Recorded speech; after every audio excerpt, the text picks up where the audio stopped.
Those Who Do the Podcast will begin after this short message.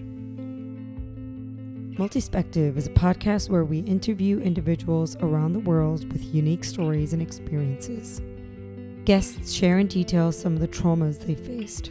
You know, because I feel in some ways so disgusting and broken on the inside, you know, I'm going to work on my outside, and that's going to make me feel better. Mental health issues they've lived with. I was very hyper, like I felt good. That's one thing of mania, like you feel good. Decisions they've made. My life changed drastically in that moment. That one moment, I can't even begin to describe to people how hard, how good, how scary, how disturbing and emotional that moment was smoking crack. And more importantly, how they found strength, resilience, and healing. Just being able to think and have conversations and walk places, that really helped me, accelerate the process of, rebuilding burnt bridges. Tune in, subscribe, rate and review Multispective on www.multispective.org or your preferred podcasting app. You can also find us on any of the social media platforms that you use. Your feedback is always welcome. Lots of love, Multispective.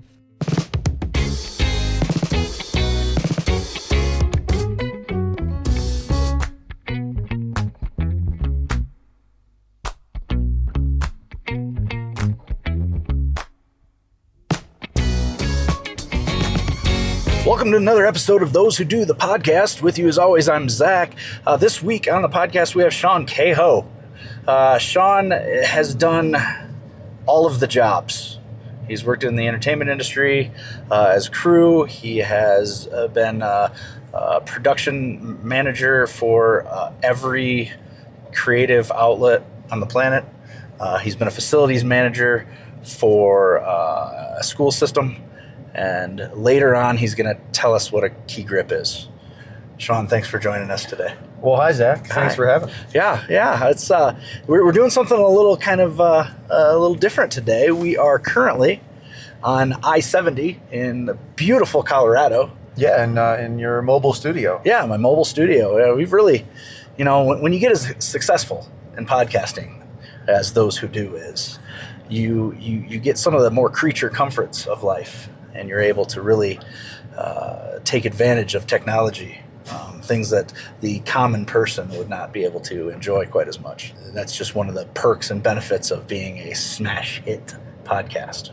I too someday hope to have a fleet level Dodge Ram to call my studio.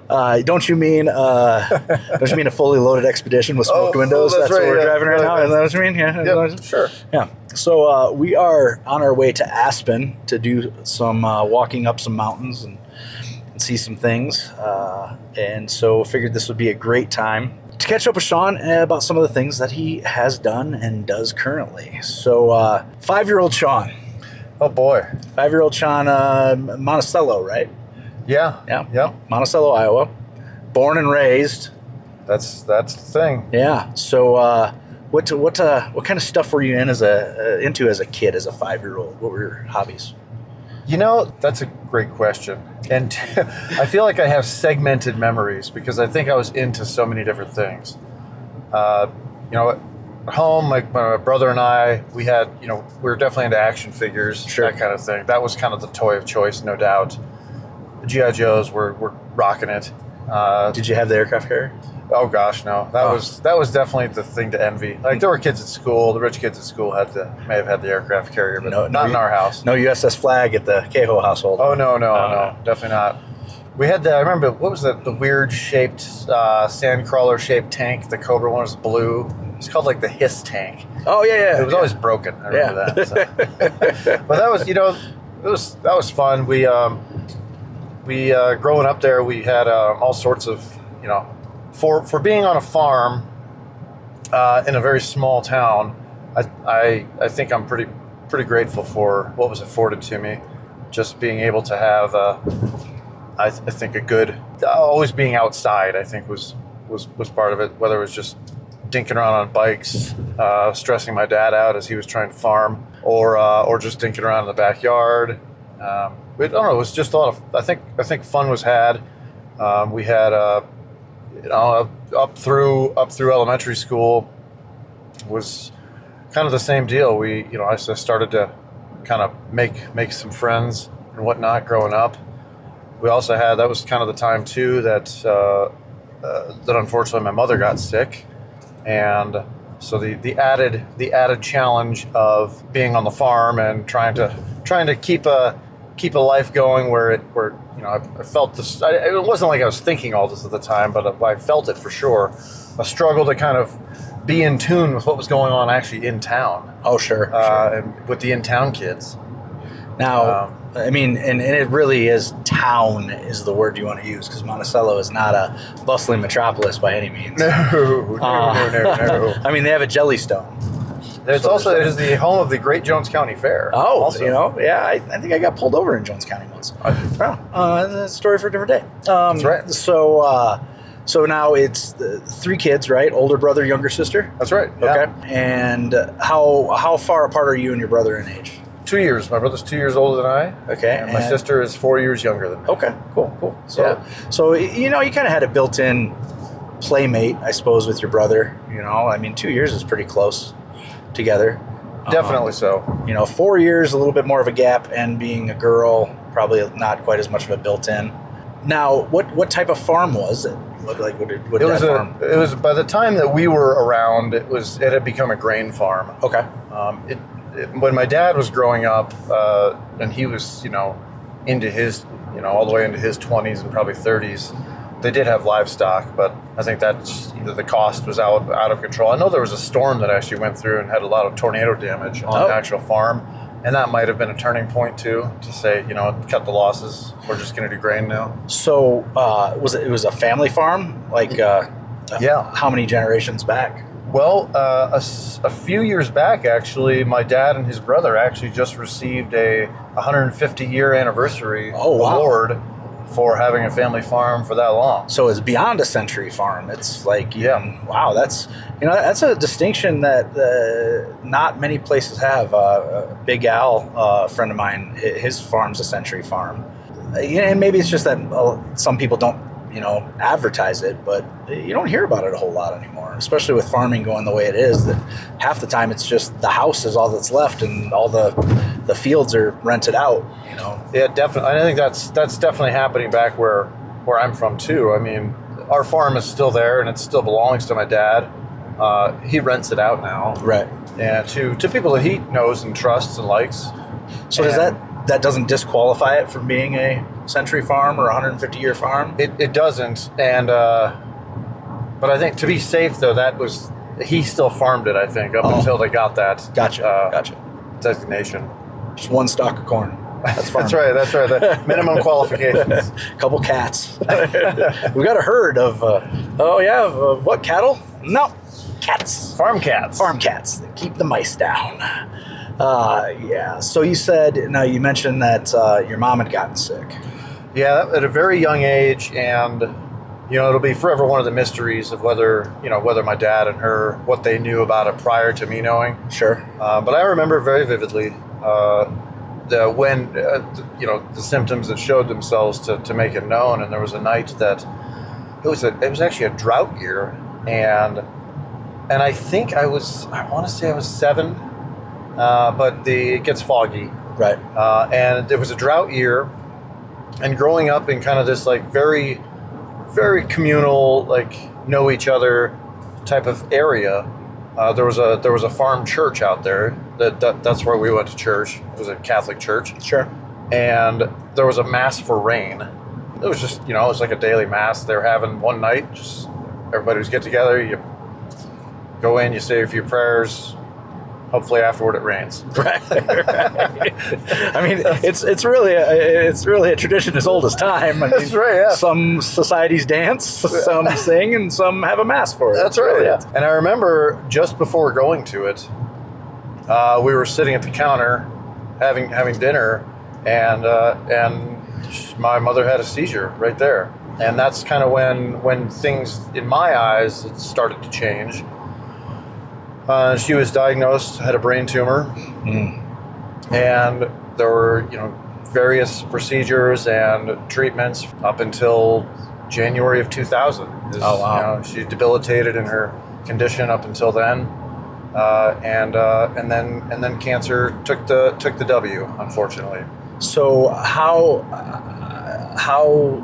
long were you fortunate enough that she was able to still just be mom? Not necessarily, fulfilling all the physical duties or whatever, but just like that she was still sharp and able to share stories and things like that.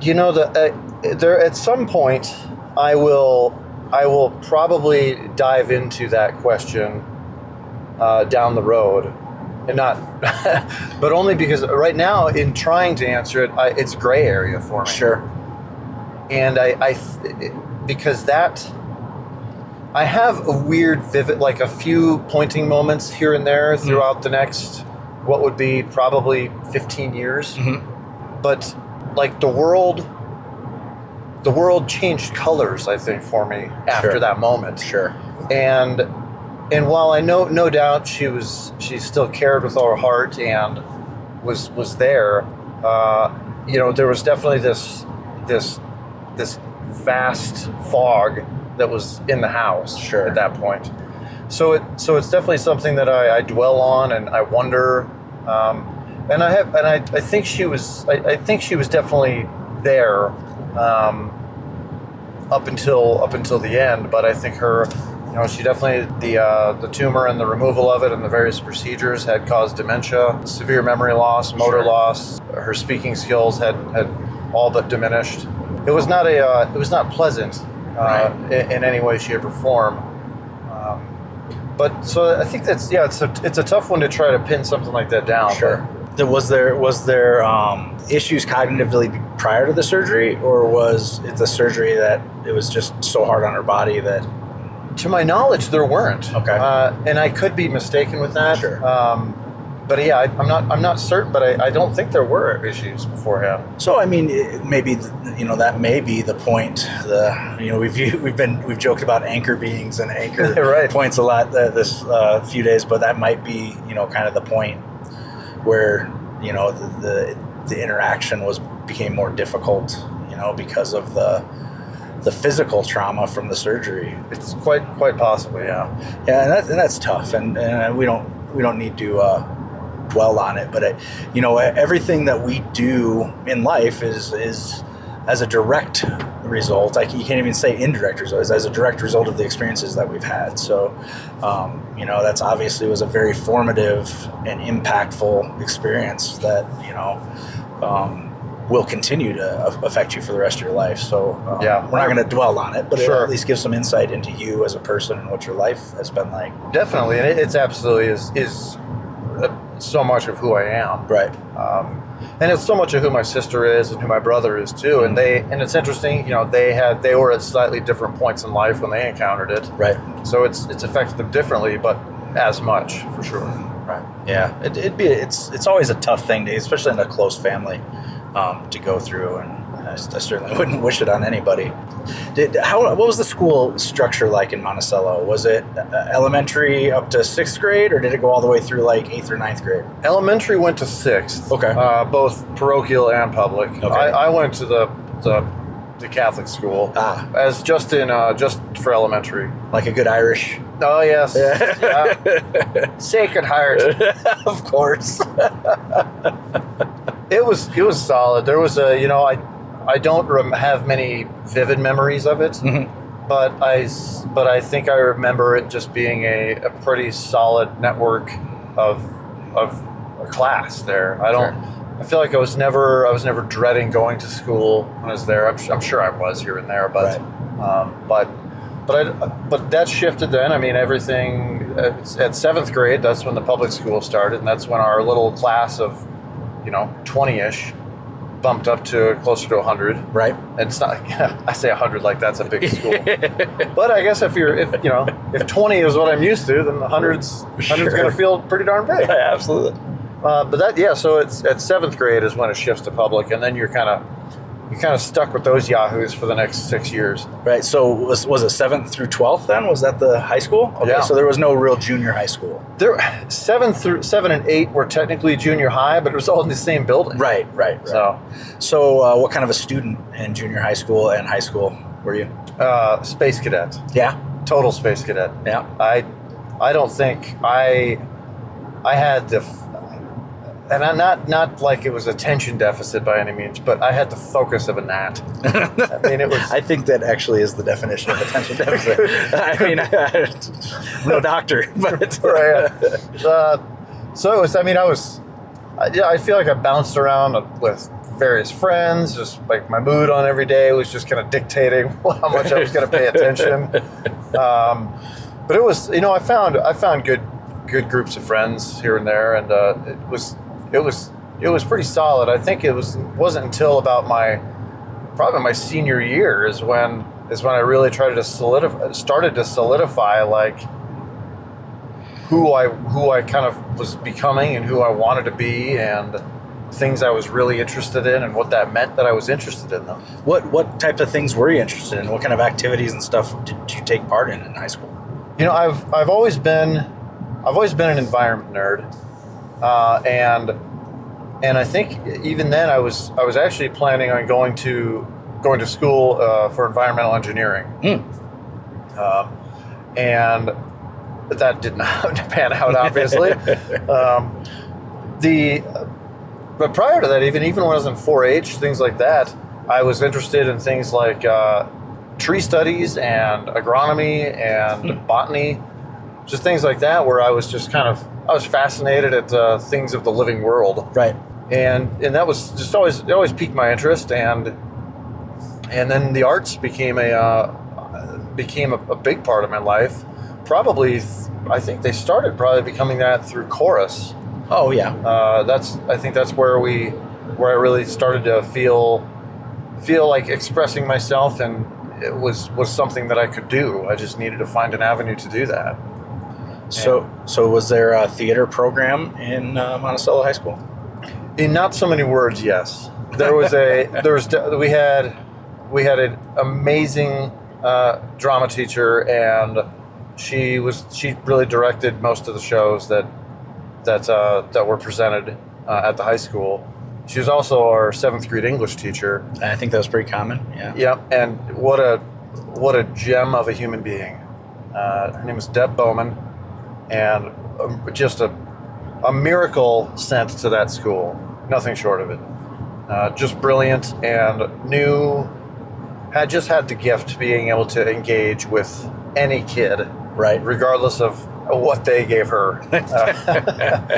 So it was pretty remarkable, and I'm probably forever grateful to her for kind of opening that door to me as an avenue of creativity and of enjoyment and appreciation. What kind of productions is Monticello High School doing? Whew, not safe ones. Oh, really? I'm kidding. There was we had roots.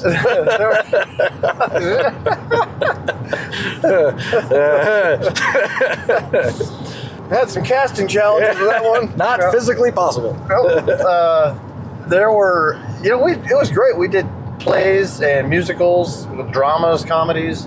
It was pretty diverse. What was presented there? The subject matter diverse.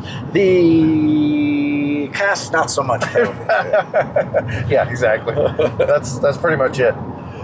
There was, what was one of the first shows I was in? I think it's called like Dark of the Moon or something. No, that's a Transformers. Oh, yeah, right. You were in a Michael Bay joint? Wow. A Michael Bay high school play. Wow. Yeah. Very different. I don't actually even remember the full story of it, but it's pretty dark and twisted. Oh, wow. And it involves like kind of a backwatery type of cultish behavior, and wow. It's kind of I think it's done in schools a lot, which is weird. It must be just kind of the text itself must be kind of accessible, but as far as I remember, the subject matter was a little on the dark side. No Equus or anything. Well, probably no. No, that's good. Didn't get into that. And he'd be poking horses' eyes out with hot iron and whatnot. So, okay, so you graduate, obviously, and then you go on to Iowa State University. I did. Now, when you're deciding, okay, hey, where am I going to go to college? What's your plan there? Or is this Vail that we're coming up to? We're actually through Vail. Oh, all right. Okay. We're approaching Edwards and Beaver Creek right now. Oh, okay. Because this looks very resorty. It is, yeah. These are like Vail extended. Ah, okay. Vail adjacent, if you will. They are, yeah. They would not exist if Vail didn't exist first. Yeah, I'm looking in these mountains expecting to see ski runs, but not so much. Just a bunch of big homes. Yeah. Okay. Well, it must be rough. All right, but I digress. Yeah. So you decided upon Iowa State University. What's your plan there? I went in and I was 18 going on 13. I don't think I had one. I was looking forward to it. I knew I was going somewhere that I really was looking forward to, and I knew I was going to just like harvest so much information, so much just life. Mm-hmm. And I knew that was in front of me. I had no idea how to do that or what I was interested in. But I think I went in, I feel like I started off as an environmental engineering major. Okay. And that quickly just kind of, I realized like, I don't know, the coursework is what it is. It's really dull. Right. And there's nothing about this that's actually attractive right now. And they were doing open auditions for the first play that fall was going to be Hamlet. Oh. And I went into to the theater department and asked I kind of asked the front desk. She pointed me back to Greg's office. Oh boy.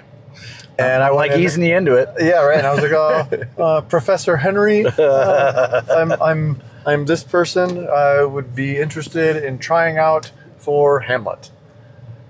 And he was very welcoming, and said, look, we're open auditions are actually going to be this night and this night. So come on over. We'll do some scene work if you don't have anything prepared. And I think they had actually cast everything that was of a substantial role already. And it was really smaller stuff that they were auditioning for. Sure. And I got in, and I think I was like, I don't know, guard number 2 or something like that. And at least you were the skull. Right. That's right. As part of your canoeing ratio. And so I was like, oh, okay, this will be fun. So I went, and I went to rehearsal a couple times, and there was another night though where I had some homework to do, and this is like during the first week of rehearsal still. I had some homework, and there was like some people on the dorm floor there was some activity. Uh-huh. I was like, I'm probably gonna do that.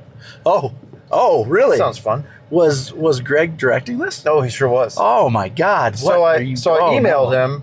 I was like, hey, I've got homework and some other things to do, so I'm not going to be at play practice tonight. You called it play practice? Oh, I sure did. Oh, Jesus. So this was. So the next day. Oh. I'd been able to talk to him before the semester started. Right. And so he actually told me then when he told me about the auditions, he said, you know what, why don't you sign up for a theater. I think it was 210. It was the intro to production. Oh, it was okay. kind of that Trunberth taught it, and it was a fantastic class. Might have been 270. That might have been it, yeah. Or 270 might have been stage design. I don't know. It's been a very long time. It has. Yeah. So I walked in the building, and Greg spots me. Oh, no. And immediately points at me, gives me the finger to get over there. Yeah. So in the stairwell where folks went outside to smoke and check on their horses during the day. Check on their horses. He ripped a new asshole into me. It was just a terrifying moment that I felt as small as I've ever felt, but I'm so freaking grateful that happened, because there's not a chance in hell that I do anything beyond that one production of Hamlet if it weren't for that ass ripping. Right. I guarantee it. And he tore into me and just said, look, what you did last night was not only disrespectful to me and disrespectful to the cast, because we don't have the complete picture on the stage, it's disrespectful to you. And he just really honed in on how taking accountability for myself and for my actions and how much it mattered. And there was a pause at the end of it. He said, "Do you understand what I'm saying?" I was like, I really do. I really do. And I'm so sorry. And I get it. And it really won't happen again. And I really want to be there. And he's like, "Well, that's good. Do you want a bigger role?" What? He said, "It's like my Bernardo just bailed on us. So I need a Bernardo." Like, okay. Oh, so you got yelled at for you and for Bernardo. I totally did. I mean, that Bernardo was, just didn't, he just had the wits to not show up. So yeah, he bumped me up, and it's not like Bernardo is a huge role, but it's a great Bernardo's like one of the cool opening to that show where they're in the graveyard. Right. And they can't see each other, and there's fog around. It's a real fun intro, and he's there throughout the rest of the show too. It was a blast. Huh. So you're a freshman at this point. Yep. Are you still a environmental engineering major? That went away by the end of the first semester. And now what are you doing? And now this had switched to theater. Right. Okay. Yeah. So that was within the Bit of a knee jerk. Wow. Yep. Yeah. I don't know anybody else who did that. No, everybody in the creative world has their life paved out in front of them. Right. They're very stable people. Yeah. Oh yeah, for sure. Yeah. So you switch your major. Now, was there a discussion with him? Did you say, "Hey, I think I'm going to switch my major"? There was a discussion with Greg for sure. He was enthusiastic, and he liked and could see how energetic I was in that first theater class that I took, and in the first production I was in. Sure. And that's very much the case. I was always enthusiastic. When I started having like nights that I didn't have rehearsal, I felt weird. So the conversation with him was great. The conversation with my father was less than great. How'd that go? I'm pretty sure it was a hang-up. Oh wow. Yeah. And look, I mean, my dad obviously had plenty of other things to worry about. Right. At the homestead, because I had, this was still not to beat on something that's more darker in nature, but I had left. That was 1996. Right. When I had gone off to college, and my mother her state of being had diminished quite a bit at that point. So he had a pretty stressful existence going on. Without one of his freaking kids becoming a goddamn theater major. Did you say, "Don't worry, I'll become a poli-sci minor," to really, kind of shore things up a little bit? So I've got some real opportunity. That's right. Yeah. So when I can't make any money, I'll just go to law school and get in real debt from that too. So how long did it take him to come around? It probably didn't take him long. I think my dad's always had a pretty great gift of digesting things he doesn't understand with grace. That's good. Yeah. So then he became supportive, probably came to every one of your performances. Because of family stuff, he didn't make it to many. Oh, right. But he did make it to some. Yeah.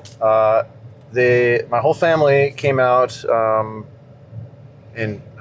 was in 2000. They all came to Into the Woods. Okay. Which was a blast. And prior to that, I think my sister came out to a couple. I think my brother came to one. And I feel my dad came out to one too. I feel like somehow he made his way out. Well, because you directed a show too, right? I did, yeah. Did they make it out for that? No. I didn't. I probably didn't invite anybody or let them know that was happening. And was that part of the student director? That was the second stage show, right? Yep, that was the second stage show for that year, and it was on the open road. It's a very good philosophical read. Right. It's not something that plays well on the stage. And while I can say that my quality of directing was next to zero. Oh no! It really is. I mean, look, I had ideas for the show. I had dare I say, concepts of a plan. I think I had a great rapport with the cast that was in the show. They were all such cool folks, great designers for it, and I think it was a great production of exactly of what. And I am quoting Doc Gowron, God rest his soul, on this, where he was my adjudicator afterward, and he had already kind of talked to me prior to this happening, so I knew it was coming to a degree. I didn't know he was going to be so so vivid while sitting around everybody else. But he told me right afterward, he's like, "Look, Sean, this is a terrible play to watch." He's like, but it's exactly what I would hope a first-time director would do, because you took a lot of chances, you made decisions that were very pointed and in a certain direction. It wasn't wishy-washy, it just wasn't good. He's like, and what will make you good is that you'll listen to this and recognize and bounce back and figure out where those things can be corrected and build on them. What makes you good is abject failure. Yes, I mean, that's right. As long as you're willing to learn from it. I've never learned anything by doing something correctly. That's right. Yeah. That's wow. That's tough. It was tough. It was fun. It was a lot of fun, and but other than classwork, I never directed anything. No, just that. And I helped direct some stuff in grad school. I did assistant directing, but so that brings up another life stage. You went to University of Arizona for grad school. I sure did. Yes. And what was your emphasis on your syllable? Like, what was your grad school focus? What was your course of study there? It was acting, performing and acting. Okay. So it wasn't, and that was pretty specific. I think at the early stage of grad school, I kind of had the option of informally suggesting I may have been more interested in music theater or classical acting or film acting. Right.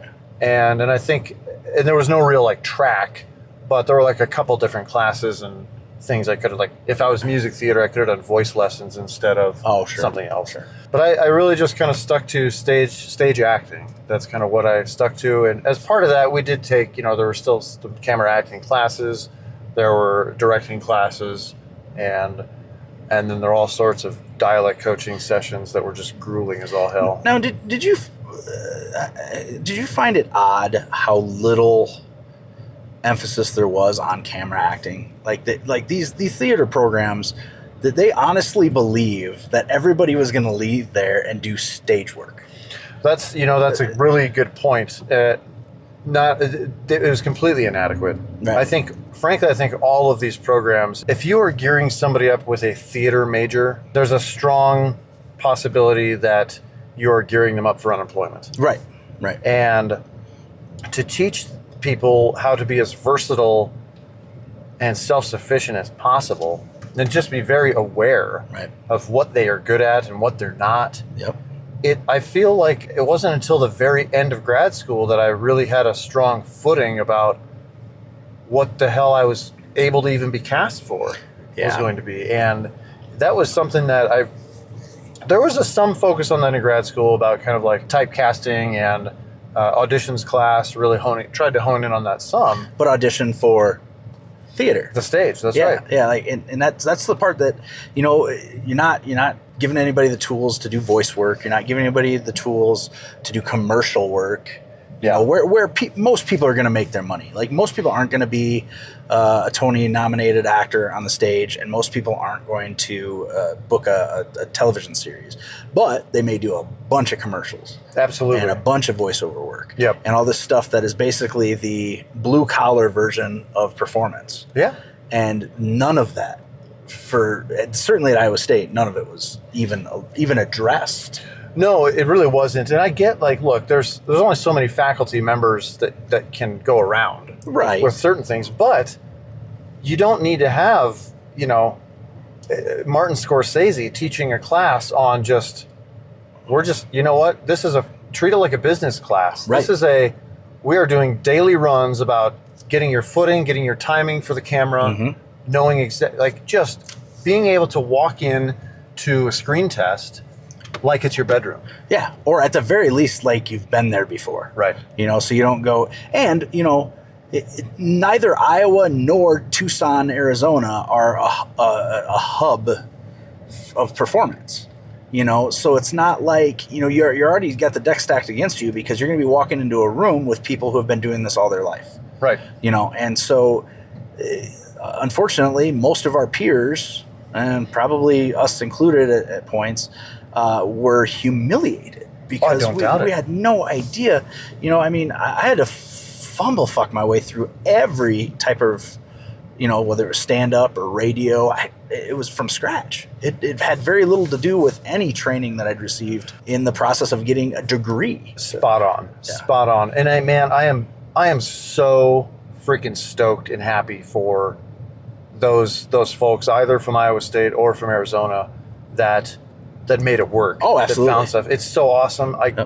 And God, I wish I could have grasped it as well as they did. Right. The little bit we had, but unfortunately, it seems I needed a lot more spoon feeding. Well, and many do. Yeah, and it's a tough job. I mean, not like dangerous, but it's stressful, and you don't really know.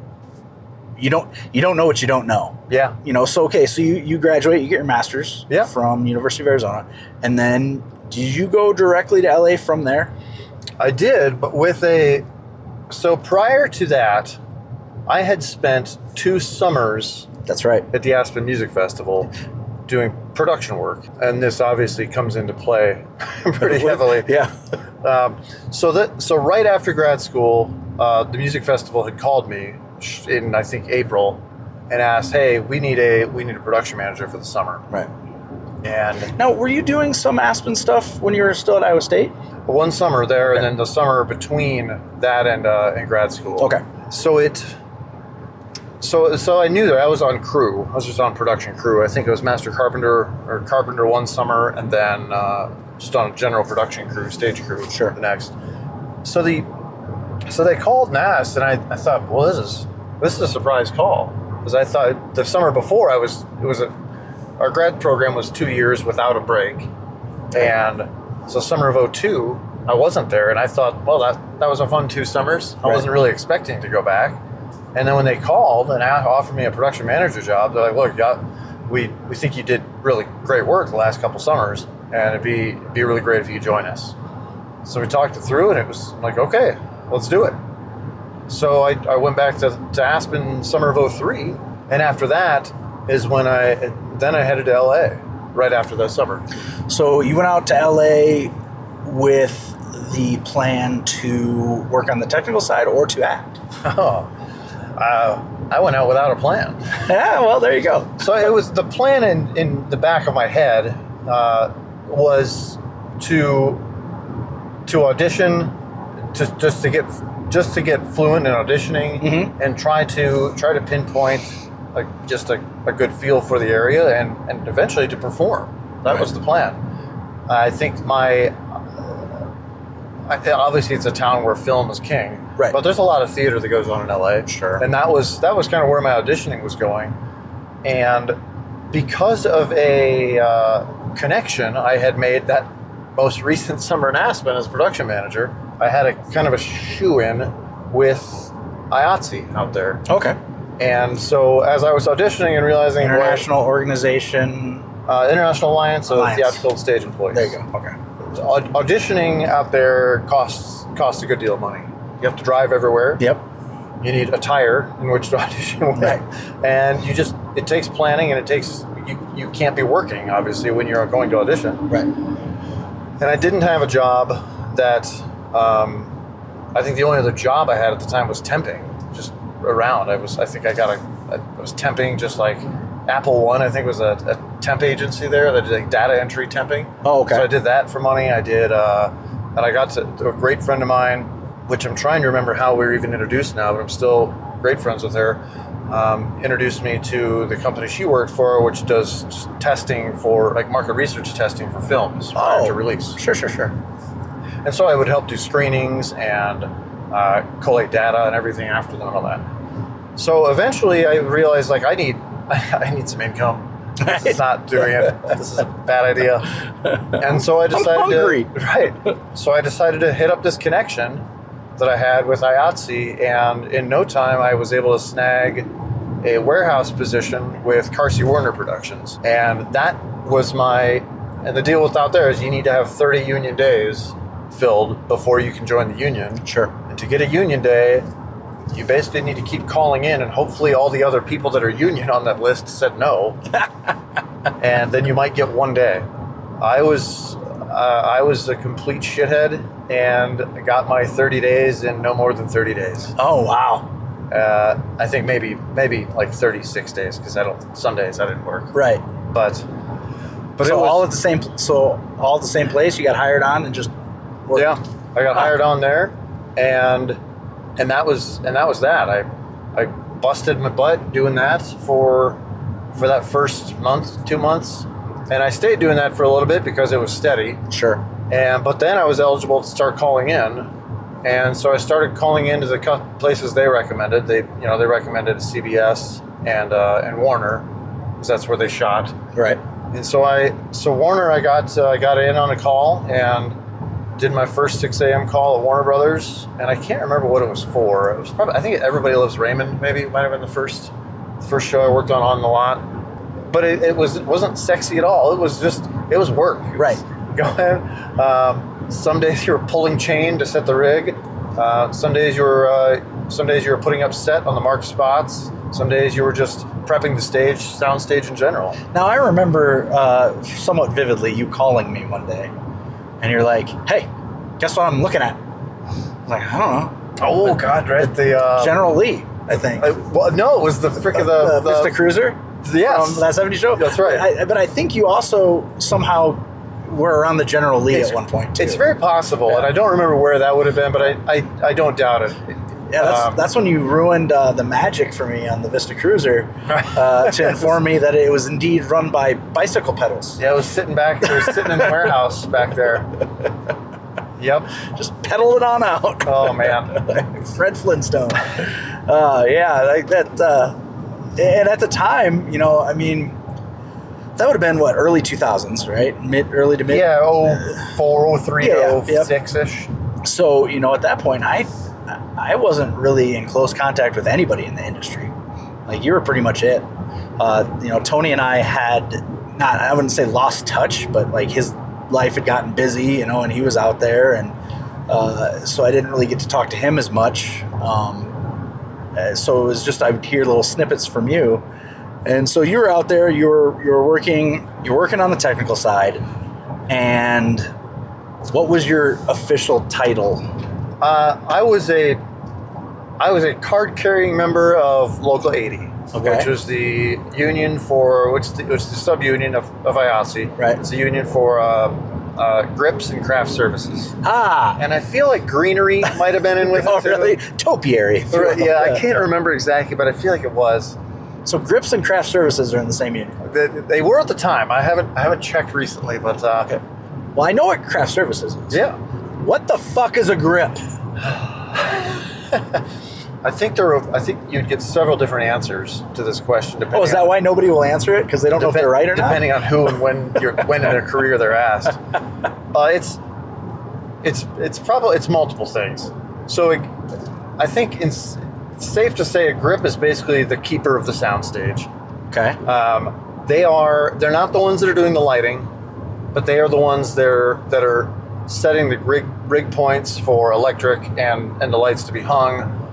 They're the ones they're the ones making the layout that shows where the grid is going to hang, where the set's going to sit in relation to that, and then that's where in those confines then is where set decoration and lighting can do their work. So who does the grip report directly to? The grip, in my case, would report directly to just our shift foreman. Okay. If I'm on a contract, I'm going to probably report to the best boy, or if I'm really up in, if I've really advanced in being a dolly grip and a camera grip, then probably somebody more involved with photography. So, like the dolly grip, for example, they operate the dolly? The dolly grip is going to be the one operating the dolly that the camera operator is running on. So what's the camera grip do? They're kind of the same, a little bit of one of the same. The camera grips they're setting all the track. They're seeing, here's the shots that are needed, talking to the rest of the team and saying this is where the dolly's track is going to go. So they do the setup where like the DP or camera operator actually physically operates the camera during the shot. Right. Okay. All right. Yeah. All right. Okay, that makes sense. All right, we're getting somewhere. And then on the construction grip side of things is where I normally would fall. Where it would be normally building not building the set, but installing the set. Okay. And again, not hanging the lights, but installing the grid so that the lights then sit on them as intended. What is a best boy? The best boy is basically the Best of the boys? that's the best of the boys. They're basically the one you're going to talk to. The key, they're kind of the assistant to the key grip, but in many cases, your key grip is the one they're invested with so much of that production that their focus is pretty spread out because they've got a whole lot of stuff relying on them. Like safety is huge, and the gaffer is going to end up working with the key grip a lot. The best boy obviously works with the key grip a lot. What's gaffer? Gaffer is the equivalent of the best boy, but on the lighting side. Okay. Lighting, basically the master electrician of it. So now do the grips, do they make the credits? Yeah, in some cases, yeah. And when I was there doing it, it was not all digital yet. Okay. So there was a thing where you depending if it was like a TV, generally no. Sure. The shows I worked on, like Everybody Loves Raymond, The West Wing, Cold Case, things like that. I was not on contract for the show. I was still freelance. If I were contract, I think I would guess some of the scripts probably made credits for those. But if I'm on a film and actually working as a grip for that, there was a thing where a lot of the production people, you'd have to actually pay in, get a little deduction out of your paycheck to account for the longer film that was needed to include all those credits. Wow. I don't think I ever did that, but That's insane. Yeah. Wow. But it was a hell of a lot of fun. I mean, I got to meet some cool people. I got to say that I worked in what a cool freaking industry, and behind the scenes. Right. And it was just so much fun to do.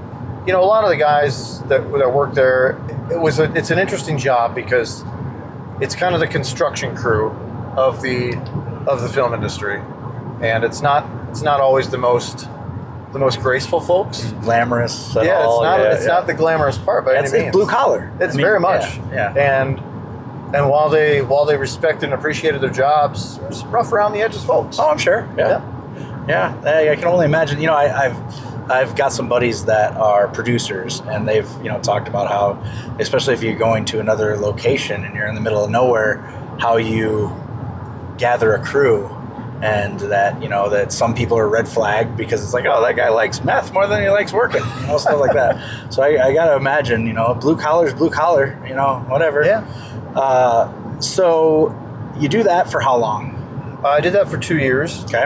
And in between, I had because summer is kind of a dead time anyway, unless you're on a show that's piloting and developing something big. You got a big opportunity offered to you. I did, and I didn't know it was. Yeah. But right before I left for the last time to go back to the music festival, because that was something that stayed happening through the summers, I got a call literally as I'm driving out of town. It says, Sean, hey, I can't remember the guy's name now. It's like Pat King over at Warner Brothers. He was the studio lot key grip at Warner at the time. So he referred me, said you're up and coming, you work your ass off, and we're doing a pilot run here and seeing if we can get something to take. I'd love to have you on as a grip. I'm like, oh man, I'm actually just leaving town now. He's like, no worries at all, man. I get it.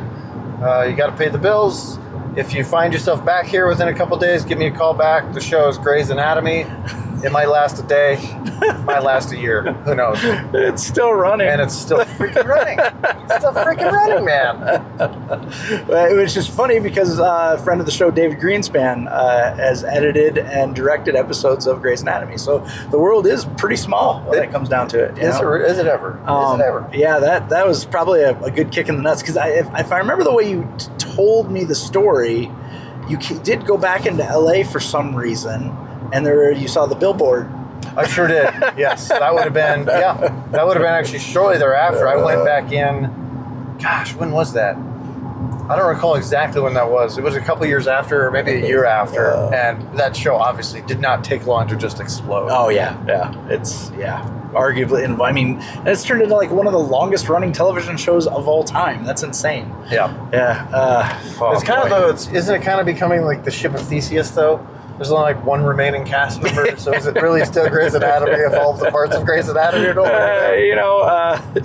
Ask Leonard Skinner. I don't know. I don't know how it works. Oh, hell.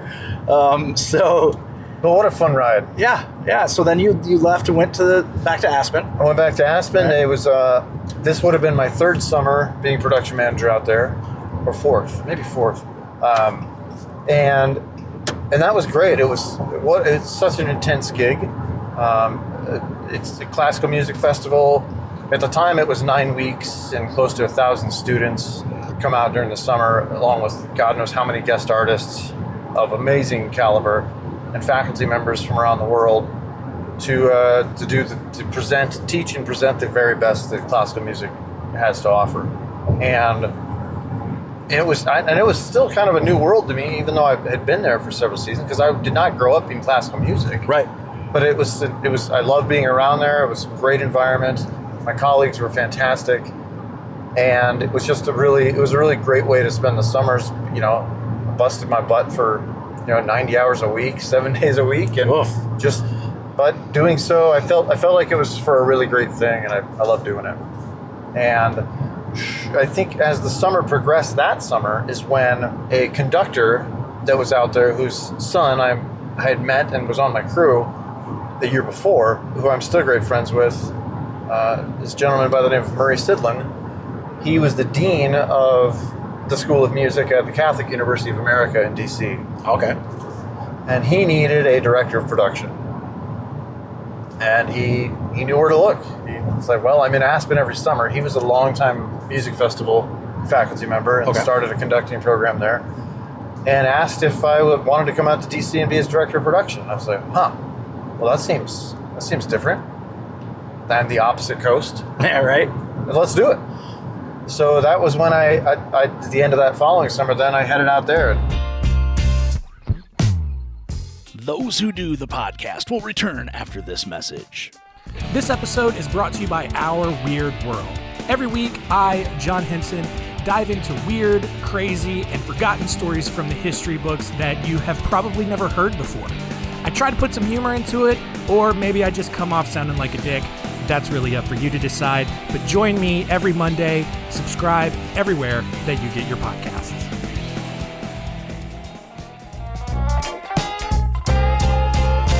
So that was when I at the end of that following summer, then I headed out there. He knew Aspen and knew that I was still wanting to do that for the summers, and it worked out great. Did that until 2008, and that's when the music festival offered me a full-time job. Right. And that's when I headed to be a full-time resident of Colorado. Now, was LA or DC where you got all your tools stolen?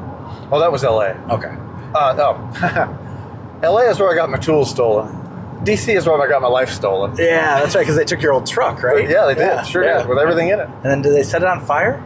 I don't know if it was when I never found it until about 7 or 8 months later. Yeah. An impound lot called me, and by that time the insurance company owned it. Oh, right. Because they had already settled. Right. But they called, and when I went to look at it, it didn't have a steering wheel. There were no seats left in it. Oh. And there was like white powder of some sort, like all over the seat, all over like the carpet. Airbag. Totally. Yeah. It probably was. Yeah.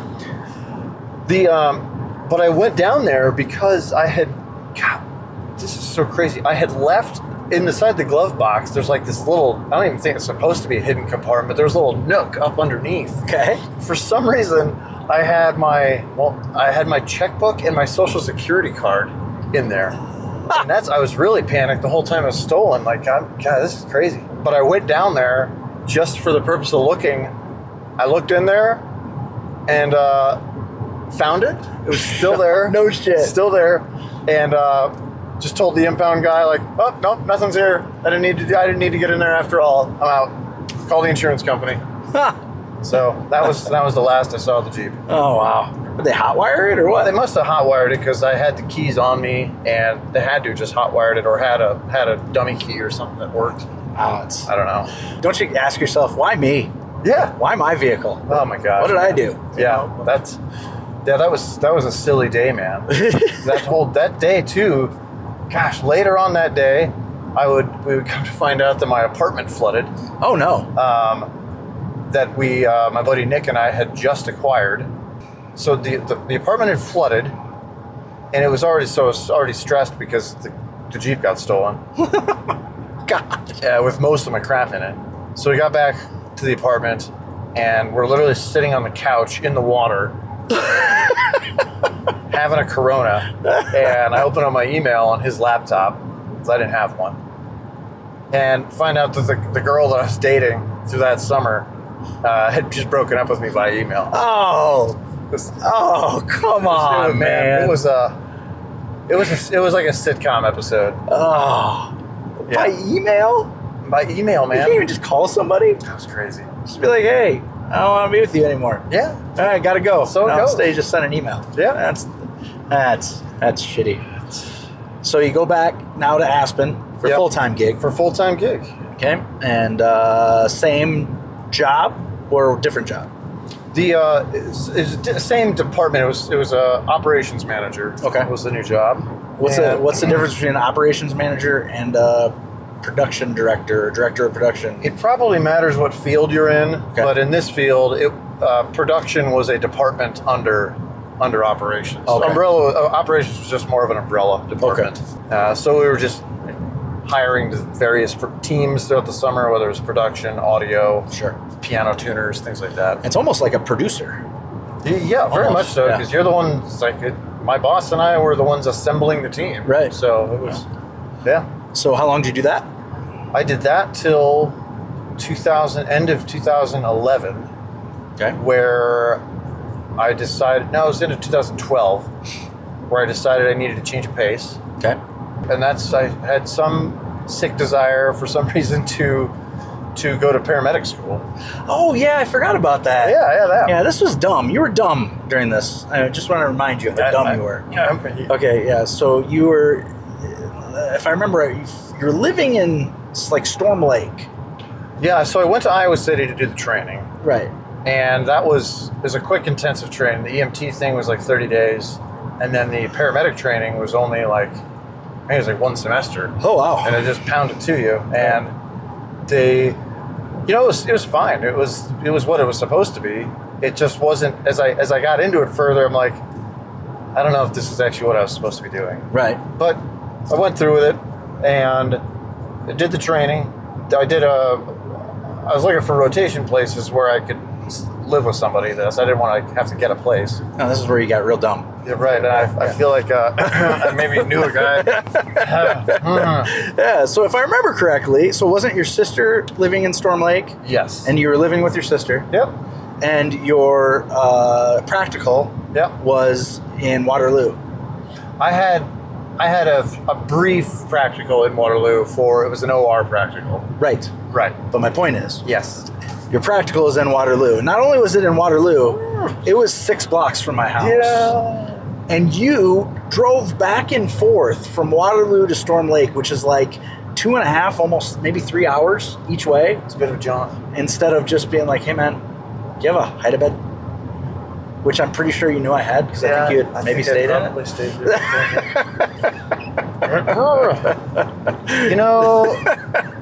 decisions were made So silly. that were silly indeed. So silly. You just have to live with them, I guess. I guess. I mean, didn't affect me negatively at all, but I mean, it didn't make a whole lot of sense. No. Again, that might have been one of those, whatever, like we were talking about last That's night, right, where yep. maybe that Sean is, currently the director of medical at some fire department somewhere. Could be. Could be director of emergency management somewhere. Yeah. Incident command. Who knows?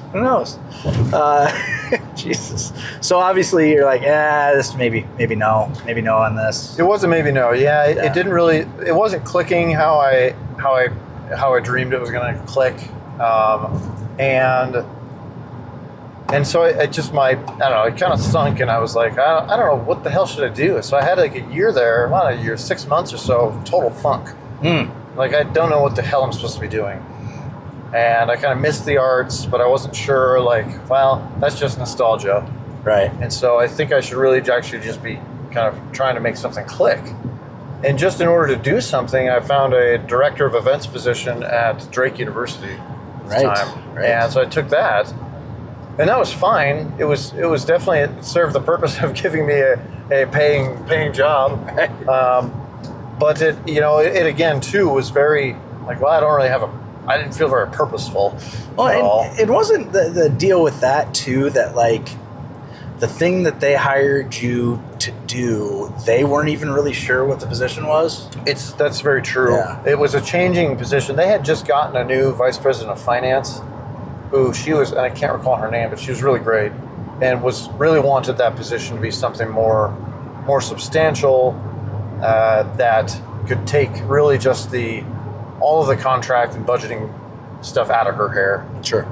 And have kind of run its own department. And it used to be kind of more of an events manager of, which is still a position that's very much needed, of, scheduling the space, moving the chairs, things like that. And so in this case, they didn't have that position, so somebody had to do it. That meant it was me, which means I didn't actually have any time to do the job that I thought I was hired for. Right. But it was a thing where the people I worked with were great. I actually made some great friends out of it, but it definitely wasn't anything that I had any attachment to. Like, well, this isn't going to fit the bill all that well. And that's when the music festival called me back. It's just by luck. By total luck, man. And they needed a director of facilities for their performance campus, which we're going to see before long, by the way. Yeah. And we talked through it. I'm like, this sounds great. So January of that year, I headed out there. Yeah. That gets us into what year now? We are into January of 2014. Okay. Well, just for folks to understand, we are now currently driving into Glenwood Canyon, which is probably one of the most beautiful places in the United States. I was talking to Sean earlier, and I had it in my mind that it has some sort of distinction as being like the second deepest canyon next to the Grand Canyon or something. I could be completely wrong, but this is the third time I've driven through this canyon, and there is no law of diminishing return. It is absolutely gorgeous. If you ever get a chance, Glenwood Canyon, Colorado. Sorry. Yeah. So 2014. Please drive safe while doing it. Yes, please, because people die here all the time. See, we're now at the beginning of 2014. Yeah, 2014 now. Yeah. Which is still 10 years ago. It's still 10 years ago. Yeah, so we still got a lot to happen to little Sean. That's right. So I got rolling at the festival again, and was happy as a clam. I was back kind of what I considered home. Sure. And was loving being back with these people that I had known for the most part. Some of them were new and had changed out, but it was nice. It was really serene. I was able to connect with an old friend to get a living situation set up that worked out well, and it was pretty wonderful. So this must have been where it burned. Yeah, up until this point here. Okay. So you're out there, you got a good place to live, you're set up so that you're working somewhere you're comfortable. You're doing kind of a new role there, but sounds like you're loving it. I was, very much so. I'm pretty sure this is the rest area. This is the one? Yeah, I think so. So very much so. I'll pull on. Yeah, why don't we? Let's do it. Yeah. And so we're planning, we're getting ready for the summer, and it's a very different role for me because this is, I'm not as involved really at all with hiring the team and the actual day-to-day production elements. I'm very much caring for the facilities that all those things happen in. Right. But I think the cool thing I brought to it is that I had such an intimate knowledge of the production side, is that I knew kind of some twerks and tweaks that the facilities could get. Twerks was an interesting choice of a word. It really was, yeah. That's what buildings do now, right? Everybody's doing it. Well, I mean, Marvel movies, that's what they have She-Hulk do, I guess. That's right. I don't really know. Oh, hell. Yeah, this is definitely the spot. Yeah? Can Bob down here? Yeah. Let's do it. So it was a lot of fun. That that summer is that the summer's holds a little bit of significance in other parts of my life too, and that's where my far better half also moved out to Aspen. Oh wow! She moved out from the Boston area. Yeah. And we're just looking to get out of Boston, and a friend of a friend kind of told her that she should really come out there, and that's where. And she started working in fundraising for the festival also, and that's where we met, and would obviously continue to hang out and get to know one another. Kismet, serendipity. Okay, so serendipitous. Serendipity is a topic that has come up many times in this show. Like every guest has had some kind of serendipitous, life-changing event that just kind of happened serendipitously. So I would say that your serendipitous event is getting called back out of the blue to Aspen and then meeting your wife. I think I don't disagree with that. Because she had never been there before that moment, right? She not really. I think she had gone out for a friend's wedding. Okay. But she had not worked there before. She had not been to the festival really. I think maybe when she was out there for that wedding, she stopped for a day type of thing. But sure. I didn't know her then. And no, so essentially no. Yeah, so you met through her working there. We did, yeah. So we met during that summer, and at the end of the summer, when I realized she wasn't a summer intern, and you thought she was an intern? Well, I didn't really know. I don't think the conversations ever really went there. I knew she came out in June, like when the interns did, right? And I think I just kind of assumed for a while. She's not that much younger than us, right? No, I know. I wasn't going to be ageist about it. Who should be an intern or not? You've seen that De Niro movie, right? Oh yeah. Seems that's the exception, not the norm, maybe? I would assume so, yeah. Right. Yeah. Is that a safe place to pull out? There might be a better one here.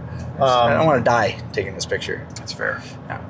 There are, yes. So I think that's serendipity absolutely reared its head there in that moment, and I think her kind of being convinced by a friend to take this job, right, to move from Boston where she'd established a life, and to come out to the mountains and to live in one of the most unaffordable freaking places on the planet, to work for a nonprofit raising money was a risky move. Yeah, I would say so. So one that I'm grateful she made for sure, and I think the fates had a way of making the tides turn there, and I think it doesn't do just say the rest is happily ever after or anything like that, but it's been wonderful, and I'm so grateful that has happened, and that that year happened to my life. So did she then go back to Boston and then come back, or did she just stay out here then? No, she stayed. She was in fact a year-round employee. She came out in June and she lived here, and so that September we camped, and that fall we started to hang out a little more. When all the craziness of the summer festival were done with, right? And then we just started spending more time together, and that was a good thing.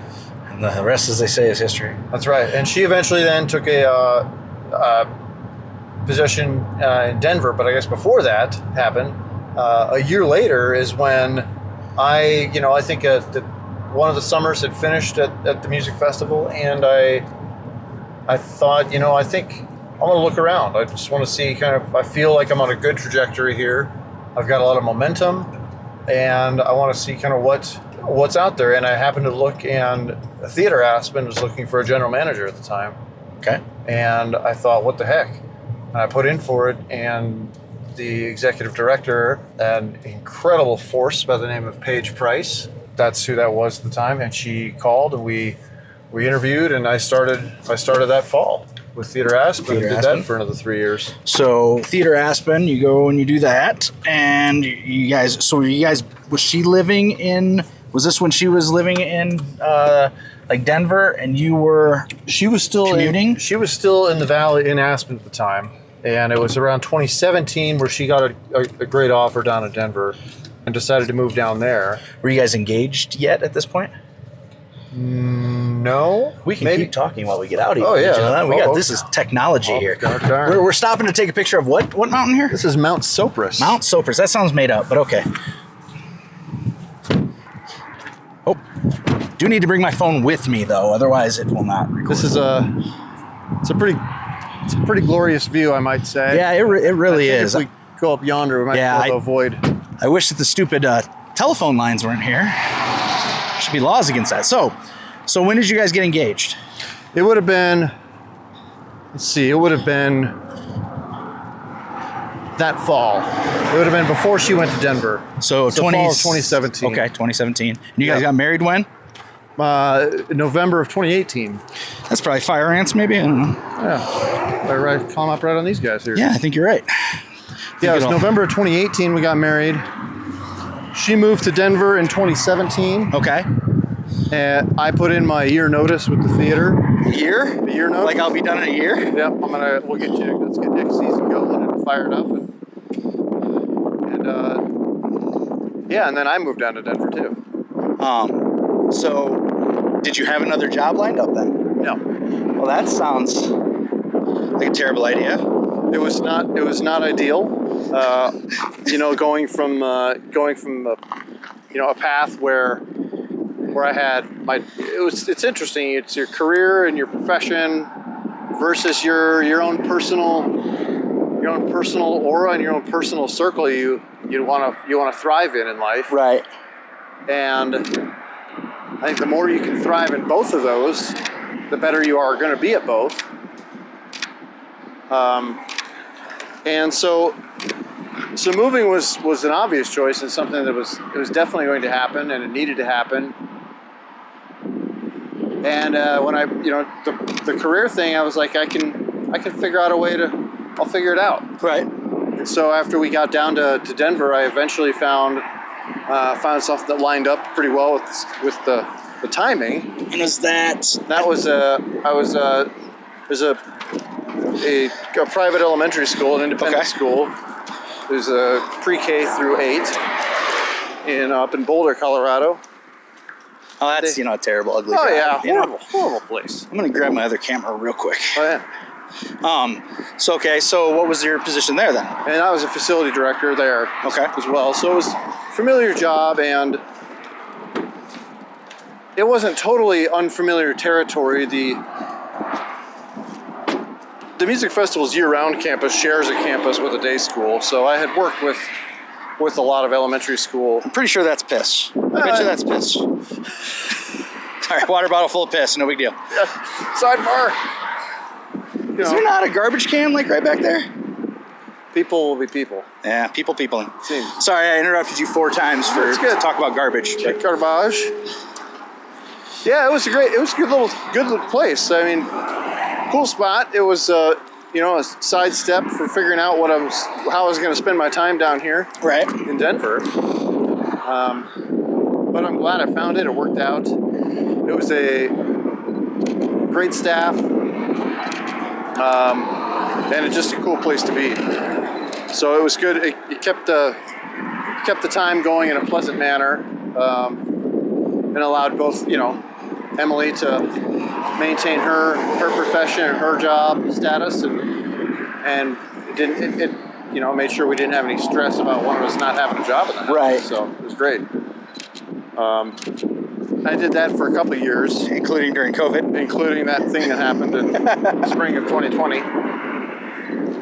But by end of 2020, I changed gears. A friend of a friend runs a construction company in the Denver area, a subcontractor, and was kind of looking for a operations manager, contract administrator type person. And so I thought it'd be fun. It's a new industry altogether, and it actually could help contribute to more facilities wherewithal as I moved on and tried to advance a little more down that path. So it was that's I made that change of gears, and I did that up until spring of 2020. spring of 2020 last year. 2023. Yep. Did that up until 2023. And then you kind of almost completely change gears now, right? This new thing that you're doing is very different. So this is it's kind of a combination of many things in the past and also unlike anything I've done. So describe this job to me. I know it's a nonprofit, right? It is, yes. It's a small cultural nonprofit. They, in short, we teach Holocaust education through performance and education modules based on those Jewish prisoners that were interned at the Theresienstadt concentration camp in the Czech Republic. It sounds like a perfect job for a good Catholic boy. That's right. Yeah. With all of your experience with none of it. That's right. that's pretty much it.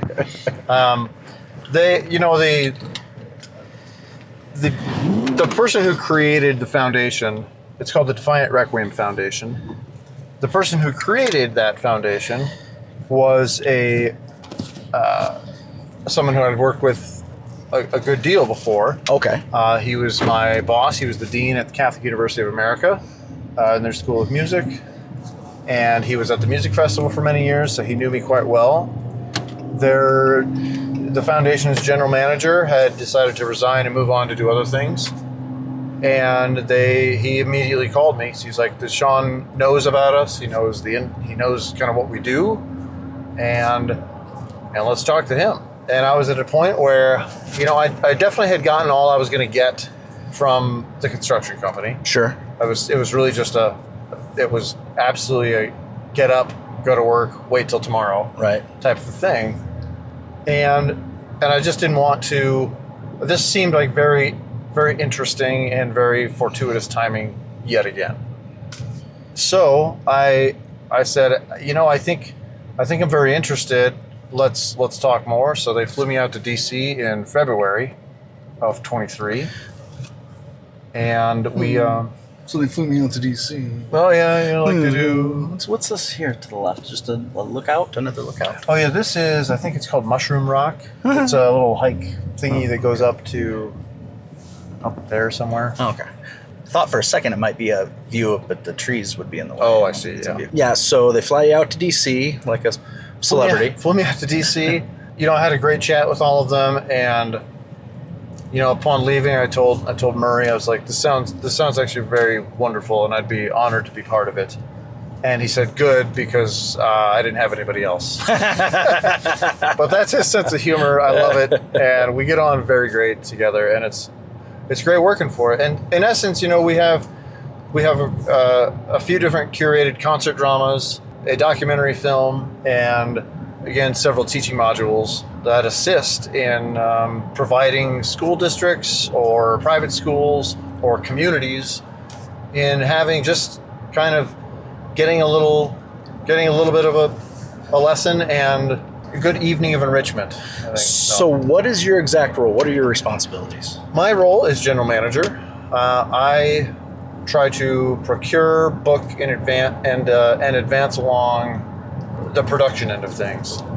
Budget them, work with various interested presenters of it, try to make the presentation, should it happen, more than just a night of a concert and then that's done. I try to make sure we can incorporate education events throughout the week, screenings of the film with Q&A afterward that tell our story, and really try to make it a three-dimensional, engaging week for those that choose to be part of it. So now, how do you find places that want to bring this in? Do they reach out to you, or do you have to cold call people, or how do you set it up so that this can be presented? That's the question. I wish I had 100% success answer for that. I'd feel a lot better about things. We do have people that reach out. There are many presenting organizations hear about it through other organizations having presented it. Sure. In the past. They, the arts world, classical music world is, while there are organizations everywhere that present, it's fairly small. It's a pretty small world. And so people hear about things, and that's how many of these presentations of it have happened. But though some of them though are from, sending out,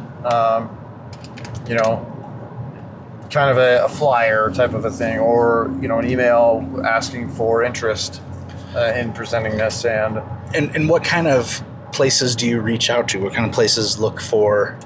We'll look for, it's really anywhere from kind of arts presenting organizations to kind of cultural and community organizations. It might be a church, it might be a temple, it might be another nonprofit, a museum could be the presenter, and universities also can be a really big one we want to focus on. And I think it's an important age group to try to make sure they get a three-dimensional picture of history, because who knows what public education systems anybody comes from and what they were afforded and not afforded as far as learning about. So is it something that like a school district would bring you in and you would like present it to all of the fifth graders or something like that? There is an age range where it's probably a little too heady to kind of grasp. So we talking high school? High school, definitely. Okay. And at that point it becomes a little, it's interesting, because at that point the education modules, absolutely no doubt at all, and the documentary screening can be engaged on very easily for high school districts. It becomes a little tougher to present the full concert drama, just because the resources at hand. It can be really tough stuff for a school or volunteer pickup orchestra to play. Oh, okay. Or something like that. Now that said, we do make sure to try to, when a professional symphony or something has an event and has an evening performance of one of our pieces, to try to get them to hold off and reserve, a certain amount of the house for school students, high school students, to be able to get in for free. Sure. And that's really important. I think this, I just think it's a very important thing for just people, especially younger ages, to really grasp a solid education. This story teaches empathy. It teaches cultural resistance.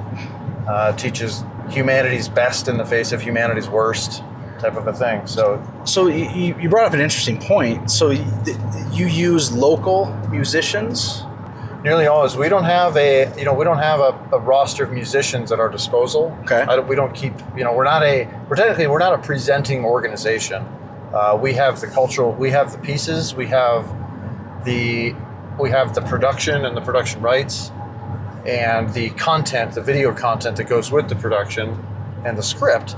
But the performers themselves are really best to be local. One, they're from the community that we're presenting in, and two, it's just logistically, it's so much easier than us trying to, book an orchestra or an ensemble that we've worked with. Like, oh, they were really great to work with. That's great. Let's have them come down from Philly down to Phoenix. Right. That won't be pricey at all. Yeah, traveling everybody, and yeah. So I mean, give me a rough idea of what the production looks like. So one of our productions it's called Defiant Requiem Verdi at Terezin.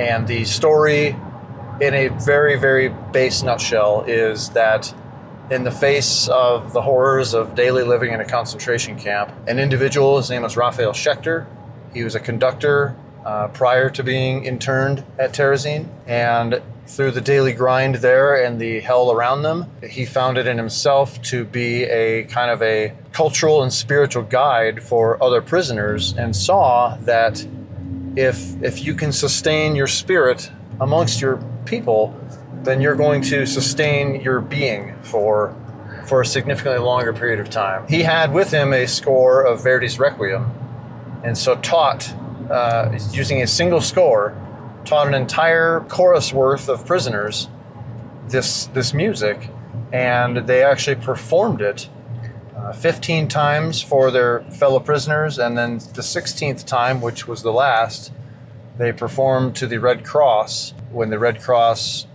visited Terezin to try to investigate if there were actually atrocities going on. Terezin also was the kind of propaganda center of Nazi occupation in Europe. It's where they set up kind of their paradise. And they said, no, this is actually the thing that's happening. See, we're moving the Jewish people, but this is what we're giving them. Right. And so that's what the Red Cross was invited, and they were invited specifically there to see that. And the prisoners hoped that in conveying through this performance, they could convey what was really going on. And so the kind of the takeaway quote is, we will sing to them what we cannot say to them. So the cultural resistance is really a kind of a paramount theme to be taken away. So that's kind of our production is Verdi's Requiem as a concert drama with narrations and dialogue and video testimonials shown throughout it. So the narration and the dialogue, is that also local people? It is. Okay. Typically, the conductor will do one of the roles, and the conductor is almost always Murray, my boss, Maestro Sidlin. Okay. And so he will always typically do the conductor and the narrator role. Okay, so that makes a little bit more sense to me. So at least the conductor is traveling and working with this. Right. Or for how long does he go out to work with them? You know, they have, in most situations, they'll have their own on-site people that will have prepped them at least. Like, we're going to have weekly rehearsal to familiarize ourselves with it. And then Murray will come out for a week or so. Okay. And make sure, have an evening rehearsal with the chorus, have a separate one with the orchestra, have a separate one with the soloists, and then start putting all the pieces together, and boom. So he's very comfortable with the material because he does it regularly. Yeah, absolutely. And then how often and how many are local people that are helping do with the dialogue and the dialogue? The other two actors are almost always local. Okay. Yeah, and so that's a really cool thing, and it's really pretty versatile. I mean, it's typecast in a way. One should be male, one should be female, type of a thing, Sure. just to help break up the tonality and the sounds on the stage a little more. But there's no, we're not going to audition them. We'll just have faith that our presenter wants to have a great show. Right. And it's not like you put something in the paper, seeking one Jewish American male. Right. Yeah, that's exactly. Like anybody can do it. Oh, for sure. Okay. Good, 100%. It's not, that's just that it ends up being a pretty cool evening that just kind of showcases not only the story, but it showcases your own local community presenting the story to your own community. Sure. And that's really a pretty special thing. So out of all the jobs that you've had, and I know that you want to, your gut wants to say, well, obviously this one. Right, yeah. But I mean, as far as your goals towards where you saw yourself and the type of work that you saw yourself doing, which fit that the most, do you think? You know what's interesting? If we could have found a way that Theater Aspen and I could have kept going with me being in Denver, yeah, I would have loved that to stay happening. But I wasn't about to sacrifice living with Emily in Denver. Right. And I wasn't going to lay on the railroad tracks and call out Theater Aspen for not letting me do that, because that would be, obviously they wanted to make sure who they had there was going to be available and committed and all that. How dare you expect your employees to be here? That's right. Now, I mean, that being said, Emily works from home a lot now.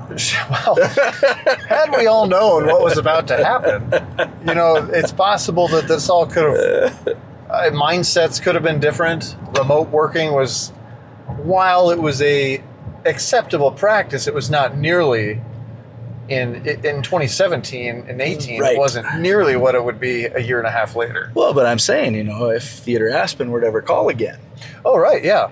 It's such a great organization. It's really cool. They're presenting, Broadway level theater in a little mountain town. Right. That's pretty cool. Right. Well, and there's something to be said about something small, something with kind of a like hometown feel, even though it's all billionaires coming to watch. Right. And being in a mountain town and not having to be, in Denver, which it's clearly you live outside of Denver, but when Emily has to go to work, she has to go into Denver, correct? Yeah. But Yeah, how often is that?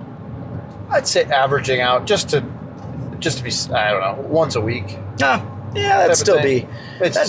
be a lot still to drive from Aspen. Yeah, some weeks it's none, some weeks it's 2 days. Oh, sure. Type of thing. So now you do have to travel. Now, do you travel every time you have a production, or only to some productions, or how does that work? I will go to every production. I also end up being kind of the production manager, stage manager of the show when it's on site somewhere. It's whilst I am on the team, it's far easier to just have me there to do that, because it helps with the rhythm of the show. It helps to keep the show as it's intended, like any stage manager does.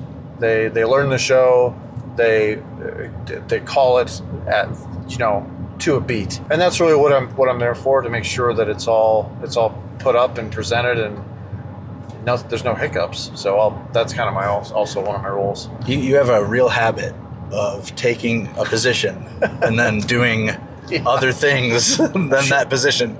I sure do. I'm really good at making sure I find myself indispensable. So this is a very cliche question, but like, where do you see yourself in 5 years? What are your goals for the future? I think wherever I'm at, we have no plans to leave the Denver area. Right. Should something arise, we're also not opposed to leaving the Denver area. I would be. Yes. It would. Now there are limitations to this. It would have to be to somewhere pretty dreamy. Yeah. I mean, the Pacific Northwest that would be a lock. It's all right.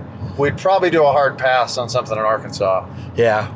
Or New York. I mean, New York City. You're not going to want to do something like that at this point in your life, right? That's just it too. Like at this point in my life is so key there. Yeah. Or our lives. It's just, when I was in my 20s, 100%. Like, just bounce around where are they paying me? Right. I'll go. Hey, let's do it. I mean, there's something to be said certainly for settling down, having roots, owning property. Seeing. Looking at a place and going, oh, hey, 5 years from now, maybe we'll have a deck, whatever, like, as opposed to, oh, we'll sell this one, buy another one, sell this one, buy another one, move on to this. And where you guys are right now, I mean, barring moving up to Boulder, you pretty much, your location's pretty choice. I mean, you get into the mountains, you can hike desert if you want. You have all kinds of different options of what you do. It really is, and that's along with obviously career stuff or where we live. The place we live in is really pretty great. Yeah. I mean, I like our house.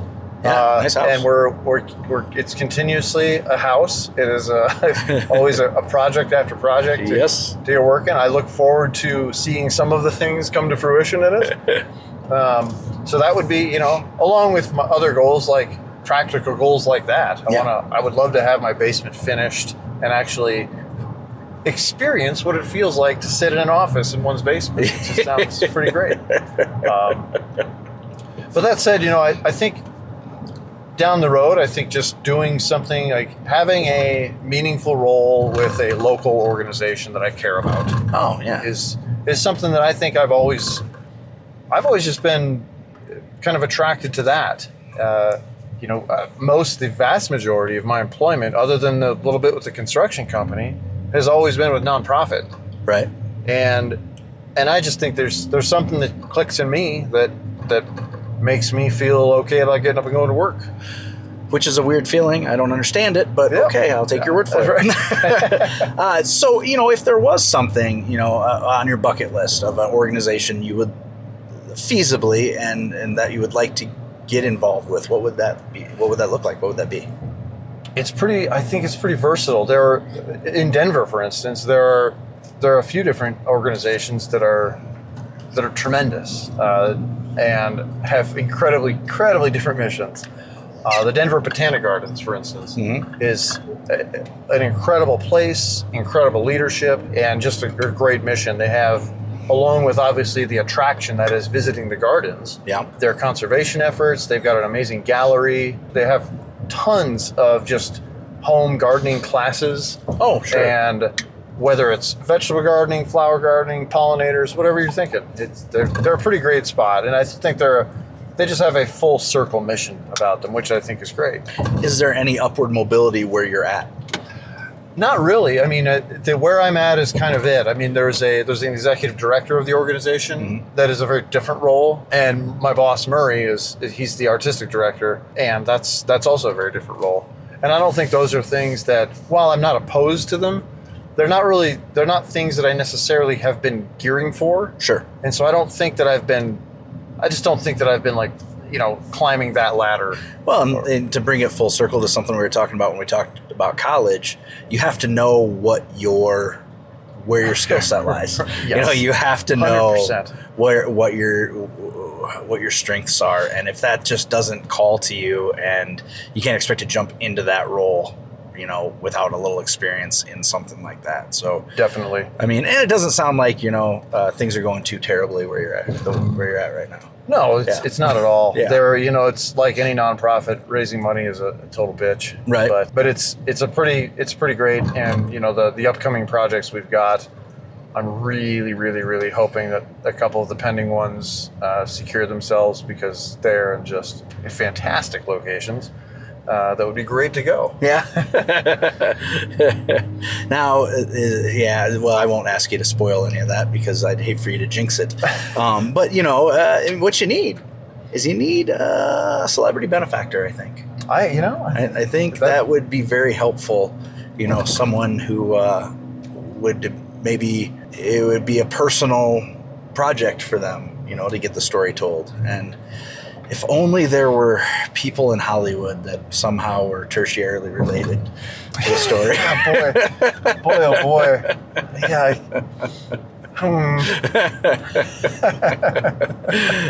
But I think, obviously that's easy for me to say, not have anything to do with it. But, as far as fundraising goes, you could find some, people that you could count on regularly instead of having to scratch and save and find new people every time. Or you find a location that you're going to do this. Do they pay you to do it? Or is it just, okay, well, this is the story we're told, we're a nonprofit, we're going to go do it, and then we have to drum up the money to get it done? Right. So goal number one is that if we have an interested party that really wants it done, the primary goal is to get the story told there. Okay.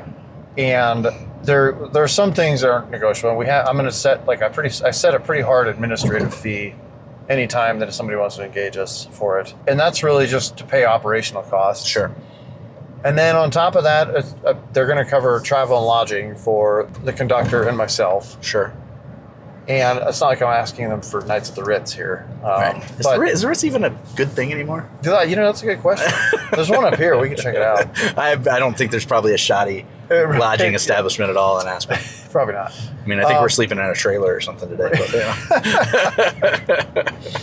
But, But then there's so on top of that, then there's usually a presentation fee. Sure. And that's kind of the equivalent of rights and royalties to use our material. And just to be sure that they're, that we are definitely part of what their box office proceeds are. Mm-hmm. And that's, you usually, sometimes we set a percentage. Sure. Sometimes we do a set fee. But it's really, that's where it comes in. It's pretty flexible, because I want to make sure that people can do it. Right. And you want it to be affordable. You don't want it to price people out of a learning experience. Exactly. And that was going to be my next question, but you answered it already, is that whether they charge a ticket fee to perform it. Oh, sure. Yeah. So that's, and I suppose that's another way of making money, is saying, hey, yeah, we do need to see a little bit of your door, but not all of it and not most of it. And right. I mean, we to get this story told over and over again, we need to keep the ship floating. Right. Yeah, we need to keep the lights on. Yep. Yeah. That helps. Yeah. So you really have lived a multitude of experiences and I would say a very short amount of time, but we're old. Man. Yeah, it's been. At some point, I went from that guy that was 18 going on 13 to 46 going on 82. Yeah. I know that guy well. And there wasn't a lot of in between. No. Really felt like that shit just flipped. Yep. I went from, I got you, man. I went from not caring to caring too much, and I don't like the way that feels at all. Sometimes you find yourself, you're somewhere and you're like, oh, I gotta look good because I don't, what if somebody sees me? Well, I don't want to look like a schlub. And then I'm like, there's nothing I can do to unschlub myself. I'm never gonna win a beauty contest. I am not what women think of when they think, ooh. They're like, well, at least he's got a good sense of humor. That's what they think. It's not, Right. I'm not making anyone's loins quiver. Okay? It's not like anybody's going to be chasing me down. Oh man. It's more or less just go there, make people laugh. Once they get sick of you, leave. That's the game. Yeah, pretty much. Oh man, thank you so much for coming on, and I love spending time with you. Thank you for giving me somewhere to sleep this week. Hell yeah, man! This has been a week long overdue, and I'm so glad to be chatting with you now. I'm so glad to be hanging out with you for the week. Yeah, I mean it's definitely a friendship that has lasted. Forever. I mean, at this point, it's right. They say you make your permanent friends a lot of times in college, and I think that's pretty much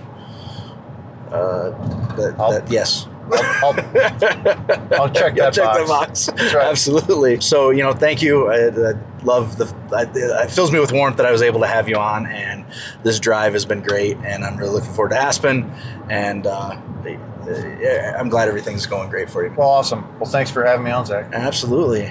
This has been another episode of Those Who Do the Podcast. With you as always, I'm Zach, and this is Sean Kehoe. Love you. Toodaloo. And there's Aspen Mountain. Oh, yeah, there's Aspen Mountain.